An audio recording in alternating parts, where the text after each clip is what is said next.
got a radio? Yeah. Oh man, it's got controls for air conditioning. I wonder if it has air conditioning. This is what we call extremely good. Let's see what is behind here. Here, see if you can open that. It's like the some dash ins. It's not even all smashed up. I wonder what's wrong with the engine. I don't see any rods sticking out of the block anywhere. It's even got a really bent battery. I'm off from 1600. Just buy it out from under me while I'm standing right here. Got a little hydraulic leak, looks like. So do you know what's wrong with the engine? I don't really. All I know is they said the motor was bad, that's why it ended up in our backyard. Okay. Yeah, I mean, I'll definitely take it. You haven't had any other, like, major problems? That's all I know of. All right.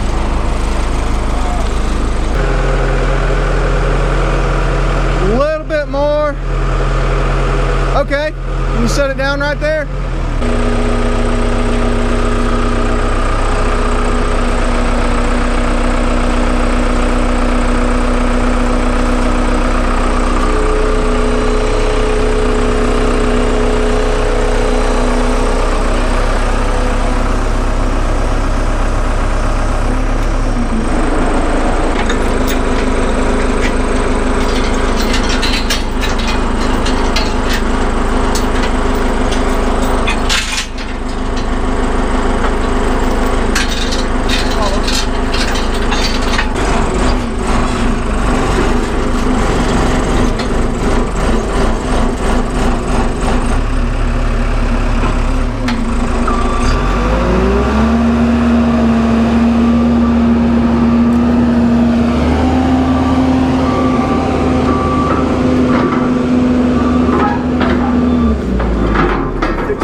Yeah, I don't think I would ever get that running.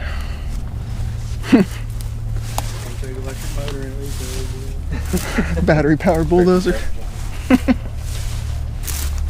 This is pretty cool. Are you the owner? No, I've worked here about 12 years.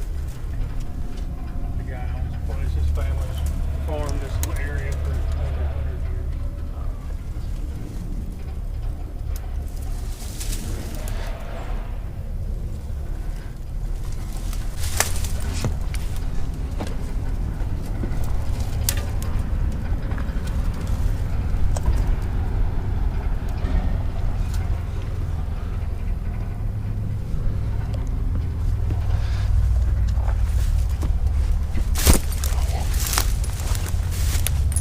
Yeah, that's pretty cool. If I had a way to haul it, I would be all over it. Yeah, that's a little bigger than your trailer. Yeah. How much does it weigh? 30,000 pounds? Yeah, that's probably a little over 30. Yeah, they're not light. Package deal on a tandem dump truck. Well, looks like that's what we got over here.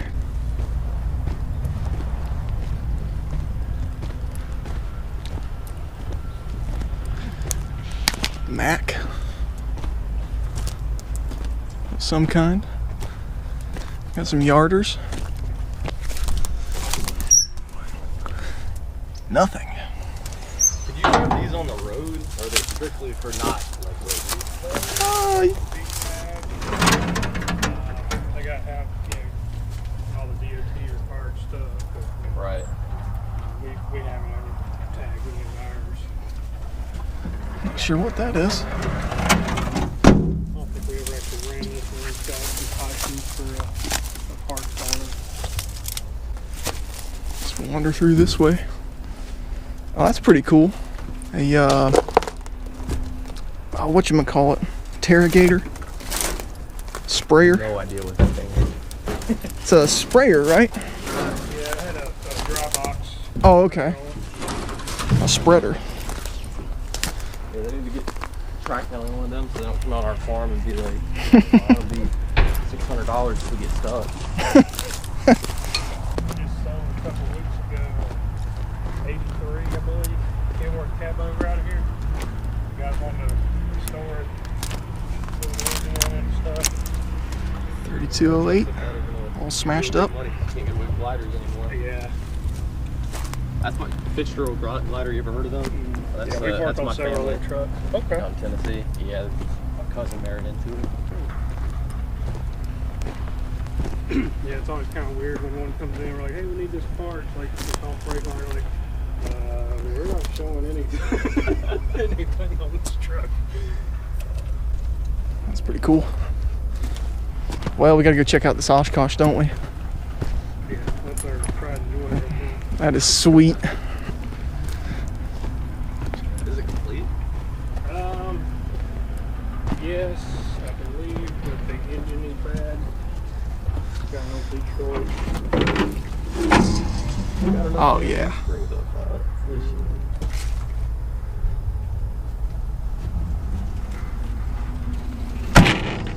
This is what you should have got. Holy crap.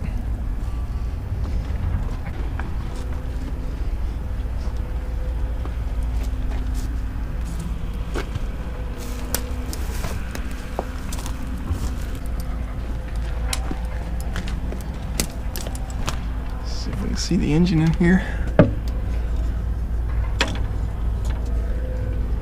Yeah, must be a Detroit of some kind.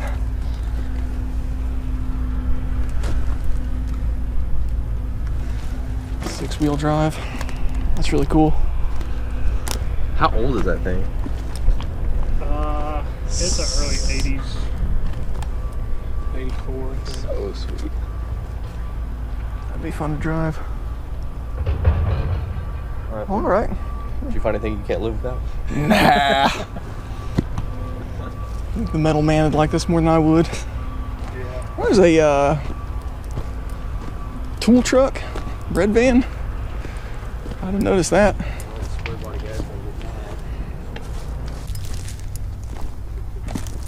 This might have nothing in it. Oh no. Oh, there's an engine. I'm not sure what it is.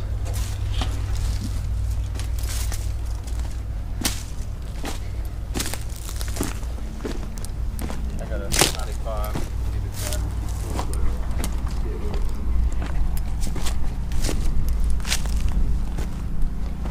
Did you see the box truck I need to buy to start my shitty box? The Mayflower right here? Yeah. Yeah, I've been. All kinds of money with that. That's pretty sweet, all right.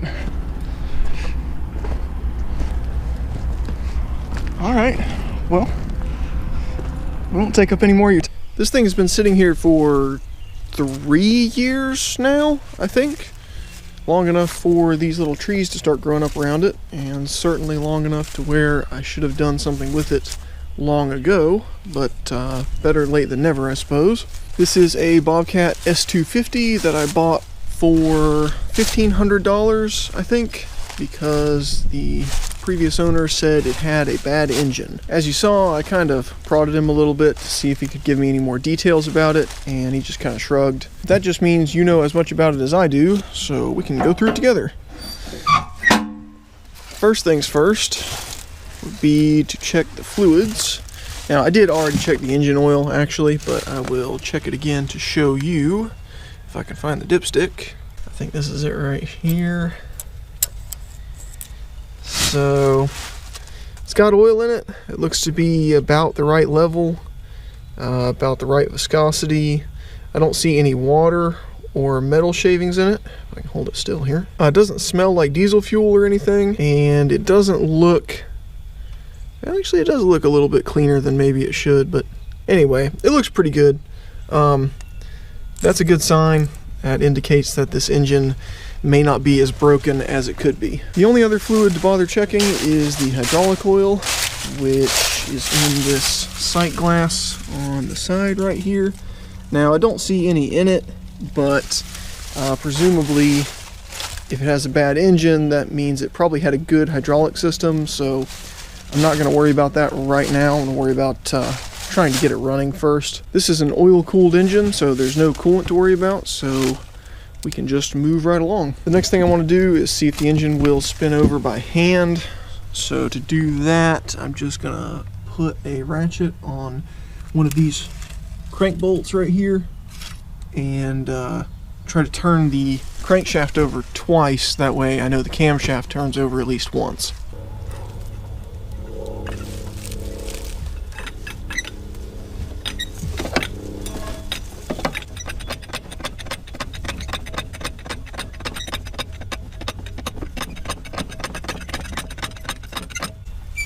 Alright, well, the engine's definitely free. I can't really tell if it's got compression. I think I felt some, but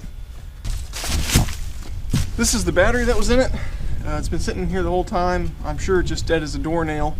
I took it out, put it on the charger, and miraculously, I think it did actually take a charge. So I'm going to clean these terminals up and stuff it back in here and see if this thing will turn over with the starter.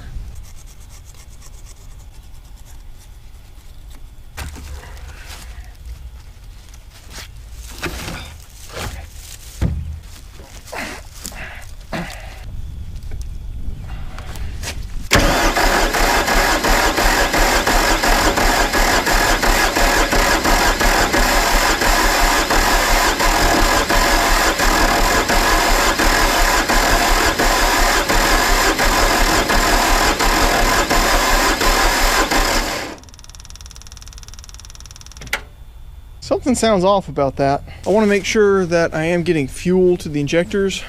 So I loosen the injection lines at each injection pump, and I'm going to spin it over and see if fuel comes out.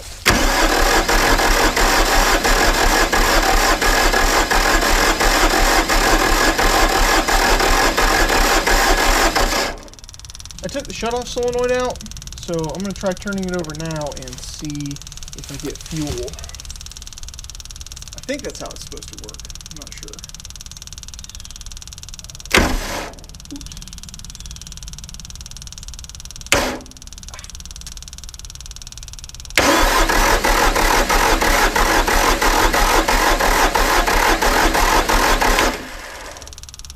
Could be wrong.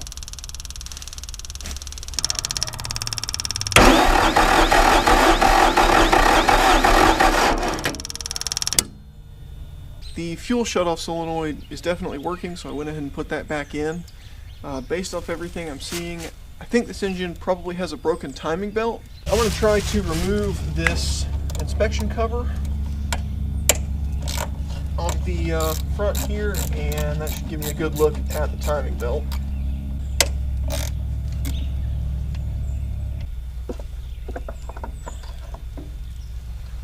Okay, that's interesting.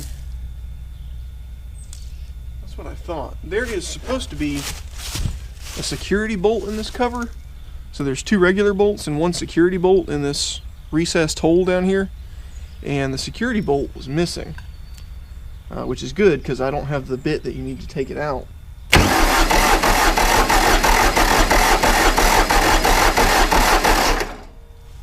Alright, well, I can't see anything wrong with the timing belt. Obviously, it's definitely not broken. Everything's spinning like it should. So the plot thickens. There's a little 10mm bolt right here next to the oil filter that if you take that out, you can see the end of the camshaft.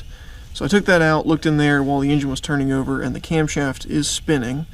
So the injection pumps should be pumping.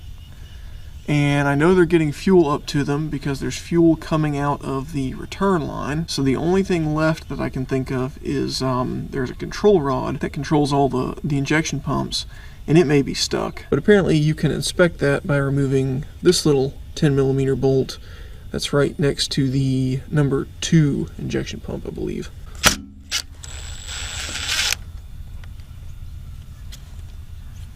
There's not much to see in there, but I think I can stick a screwdriver in it and manipulate the control rod by hand.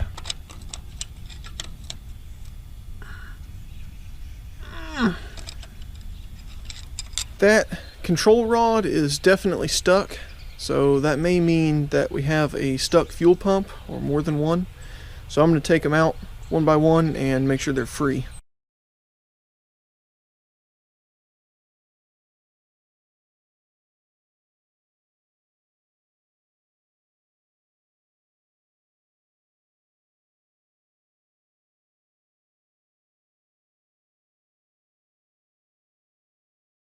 this one is working as it's supposed to.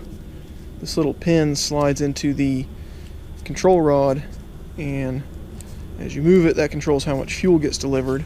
But on all the rest of them, that part is stuck. It won't move. So only one out of the three is working. So I'm gonna see if I can figure out a way to free those up.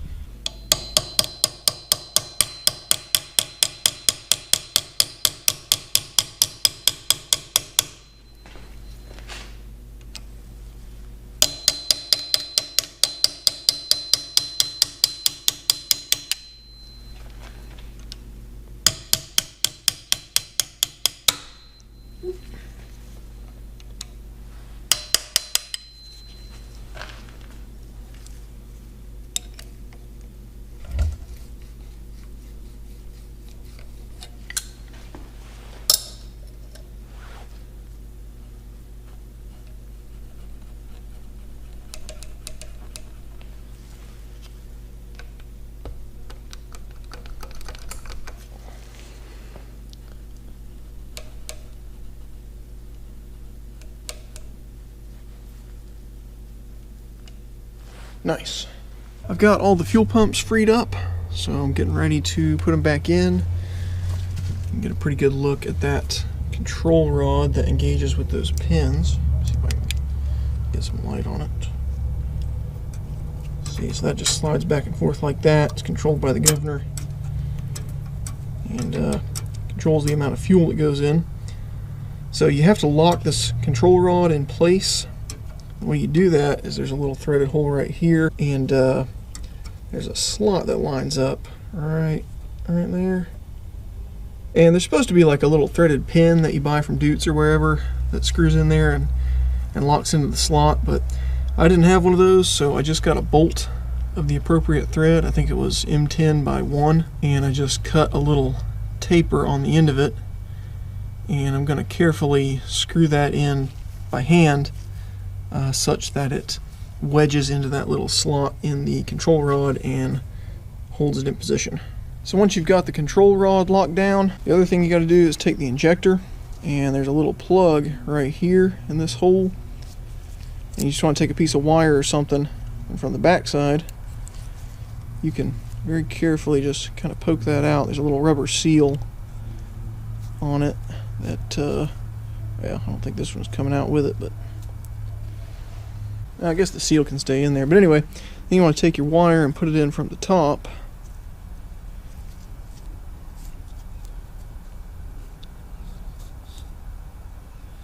But there's a little hash mark on this piece and a hash mark on the body that need to line up, just like that, I believe. And then the idea is you just kind of push the wire down against it to provide some friction and hold it to keep it from turning while you install it in the hole. And it is important that you install each injector back in the hole it came out of, otherwise the timing is going to be all messed up.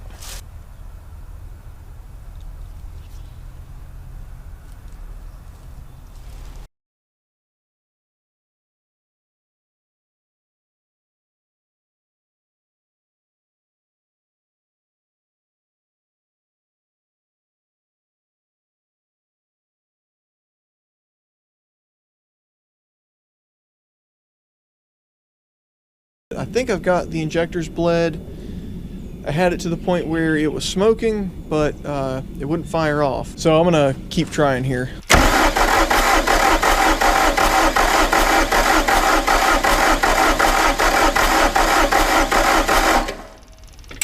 I hate to do this, but I'm going to anyway.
thing won't even run on starting fluid, so something is definitely wrong with it. I want to investigate a little bit more by taking the valve cover off and looking at the valve train.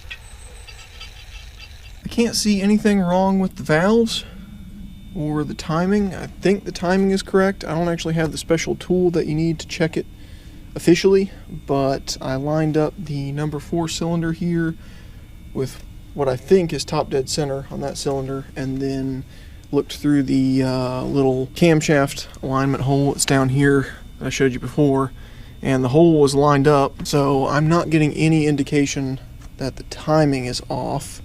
Not saying it's definitely not, but I don't think it is. Now I did notice that the injector hold down clamp piece for the number 4 cylinder right here was broken. So that cylinder has come unseated and it is leaking some combustion gas. But that alone shouldn't prevent it from running. I made up a new injector hold down clamp out of some scrap metal, and I noticed these plugs on the intake manifold right here. So I took one of them out, and I think what I'm actually going to try is holding a torch in there and heating it up and giving it a charge of hot air and seeing if it'll fire off on that.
I did a few things to this engine off camera.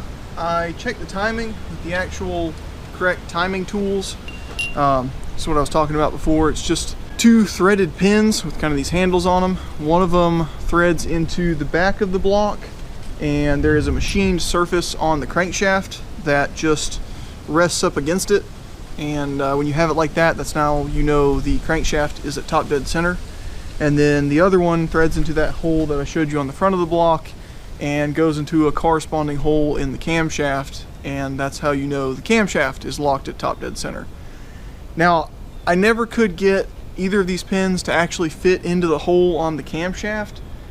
I'm not sure why. I've heard that can be a problem with like aftermarket pins. Sometimes they'll have a coating or something on them, or they'll be made the wrong size and they won't actually fit into the cam. I think these are genuine. They have the Deutz logo on them. But I did buy them used, so I'm not sure.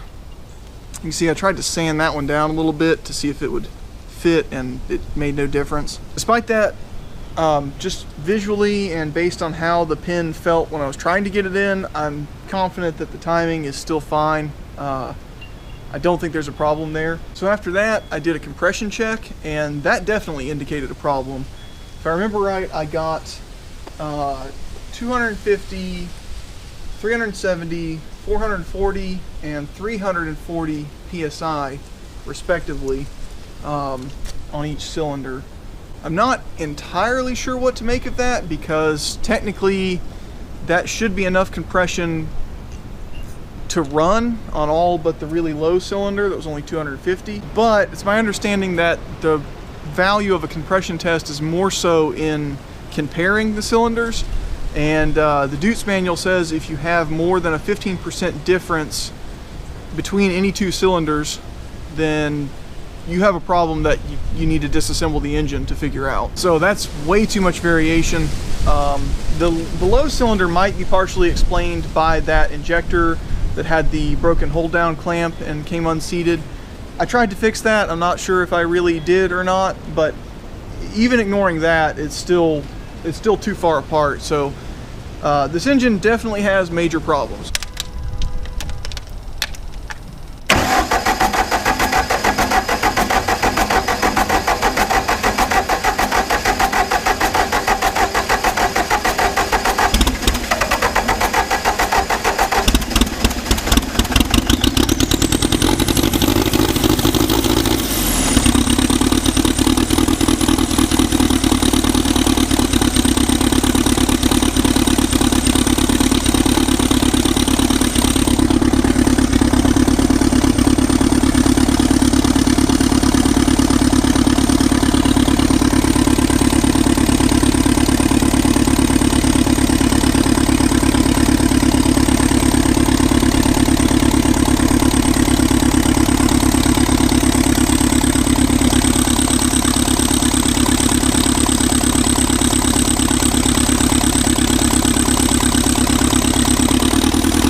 I believe this has a busted hydraulic hose, which is probably why I couldn't get the lift arms to raise. What a mess. I am about ready to pass judgment on this shipwreck, but I would like to look under the cab. And to do that, I need to take out the bolts that hold it down in the corners here, which looks easy.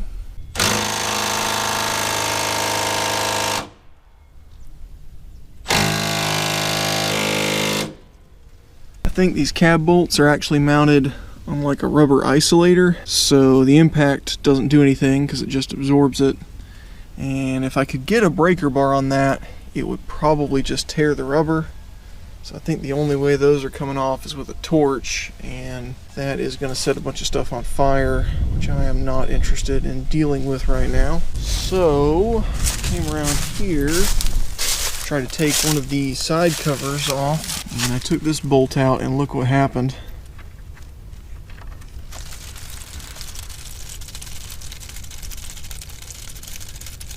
That's probably fine.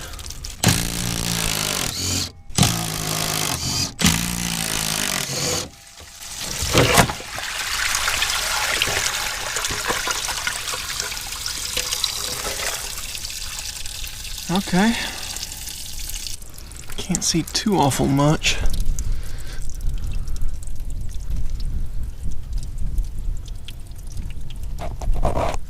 It's too dark in here.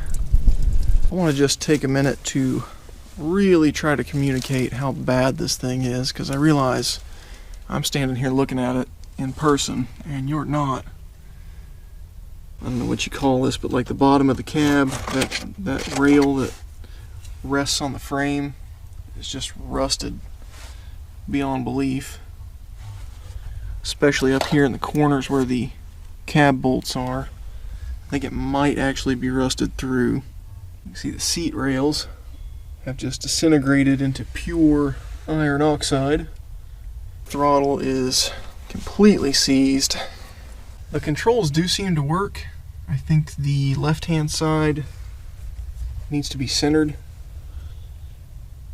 Seemed like when it was supposed to be in neutral, or if you just let off of it, it would drive forward on that side. Quick couplers obviously leak pretty good based on all the buildup around them. Steps are smashed. This little mounting piece for the step is all smashed up. I think this side of the quick attach is okay, but this side clearly has a worn out bushing. If I can wiggle it here. Every cylinder on it leaks profusely. Quick attach handles, the pins are frozen up. This one, bolt's broken off. I noticed this line in here for, I think, the engine oil cooler, maybe the hydraulic oil cooler, but I mean, you can see the scale built up on that. That's ready to blow.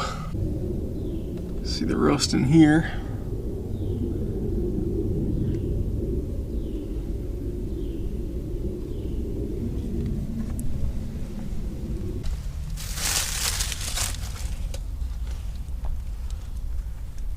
Another hose that's ready to blow.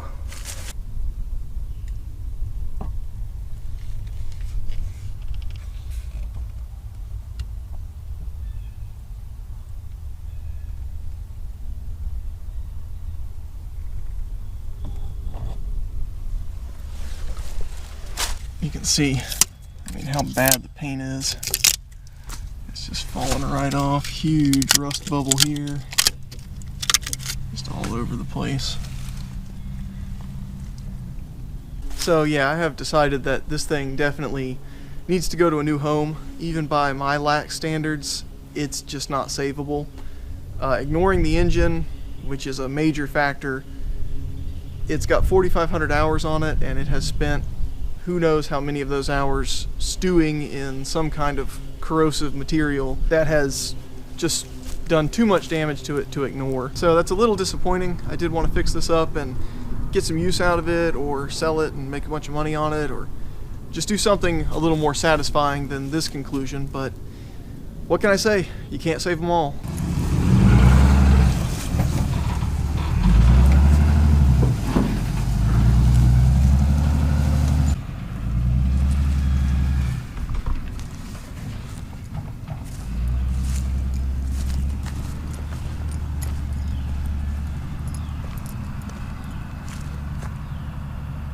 That turned out to be an ordeal. Guy wanted to buy it.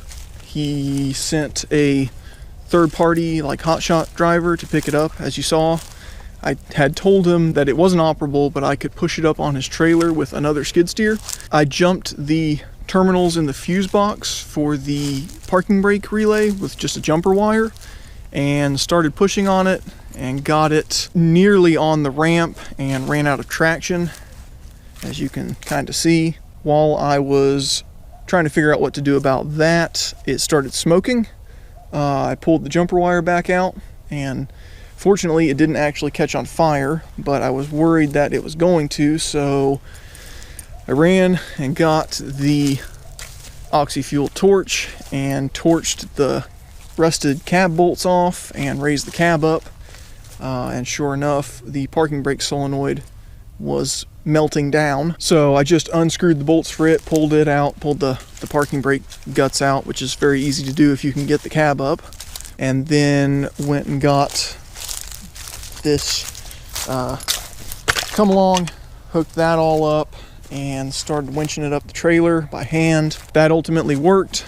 It just took much longer than anybody was anticipating, but ultimately we did get it loaded, got it chained down, got it paid for. The driver got out of here, I think, still with a reasonable amount of time to make his appointment, and nobody got hurt, so all's well that ends well. My only regret is that I neglected to film any of that fiasco, but thanks for watching anyway.